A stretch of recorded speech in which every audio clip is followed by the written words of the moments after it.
Rebonjour et bienvenue dans l'Astro Kitsch, mes petits lapins noctambules, partie 3 cette fois-ci. Et oui, Astro Kitsch, le seul horoscope surréaliste et intergalactique qui vous dévoile des vérités venues d'une dimension parallèle. Alors accrochez une fois de plus vos ceintures et découvrons les nouveaux signes du zodiaque. Scorpion, nous savons tous à quel point vous êtes intense et profond, mais peut-on vraiment encore considérer que c'est de l'altruisme que de vouloir épiler tous ceux qui sont de mauvais poil un 14 février? Allons, voyons, il est vrai que Pluton et Neptune rétrogrades ne vous sont pas franchement favorables en cette période de grand froid et que vous avez dû suspendre toutes vos activités sexuelles par manque de personnel qualifié. Mais ne vous laissez pas abattre, votre lignée ancestrale est derrière vous et vous encourage à transformer votre célibat en casting de X-Factor. Marc, 37 ans. Condescendant, incapable de remonter une pente. Carbonisé. Sylvain de Caméra Café. Comptable constipé. Chut, n'en dites pas plus, dégagez-moi ça.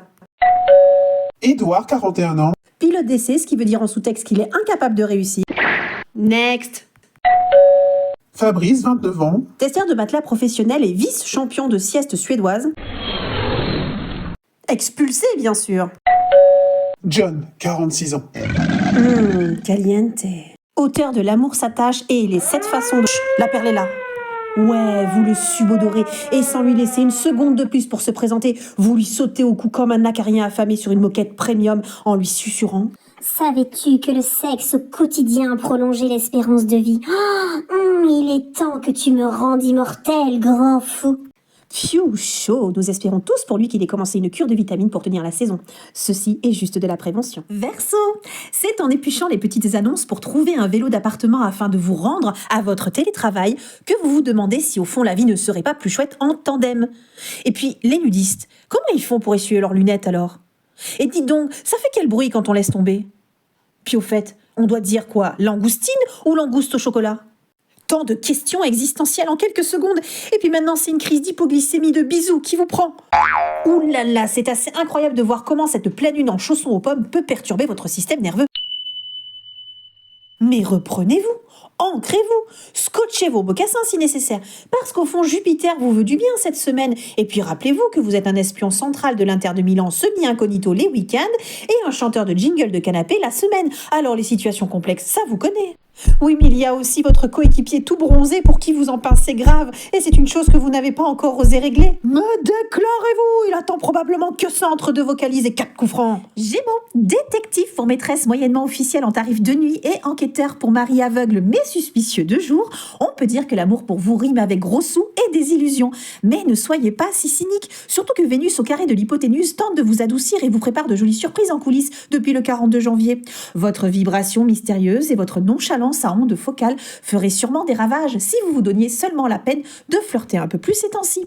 Mais hélas, vous préférez rester fidèle à votre cercle très fermé. Des procrastinateurs anonymes, demain nous appartient. Ouh! Vous êtes plutôt du genre à offrir un cadeau d'amour à votre poisson-chat à la Saint-Valentin, ou même à suspendre un essaim d'abeilles en guise de piñata au goûter d'anniversaire des enfants de vos amis.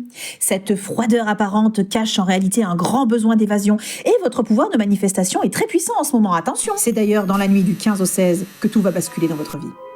Réveillé par une lueur intense et brutale, vous prenez subitement conscience sous vos yeux ébahis que dans l'embrasure de la fenêtre, là, juste là, se tient en lévitation un hybride mi-thon mi-molette dans un halo étincelant. Quoi ? Il est venu de l'autre bout de la Voie lactée pour vous tendre des fleurs de calamar et vous proposer de tout quitter sur un coup de tête, là, maintenant ? Ok, alors pour l'amour, c'est loin d'être encore certain. Mais pour l'abduction et l'aventure, alors oui, et un grand oui, vous filez sans demander votre reste, évidemment avec votre poisson-chat sous le bras, dans les failles du temps et de l'espace pour vous lancer triomphalement dans un duo artistique crop circle leu et voltige pour soucoupe volante et pilote du dimanche, bien sûr. What? Décidément, on peut vraiment dire que l'amour et la vérité sont ailleurs pour vous. Voilà mes petits lapins noctambules, la 3e partie d'Astro Kitsch est à présent terminée. Mais pour toute précision ou question, n'hésitez toujours pas à me contacter via mail à patoupatou, j'ai l'impression qu'on me dit patou, @hotmail.com ou à m'envoyer horoscope insomniaque au 8 23 23 en me laissant un petit commentaire. N'hésitez pas à me dire ce que vous en avez pensé. Bonne journée!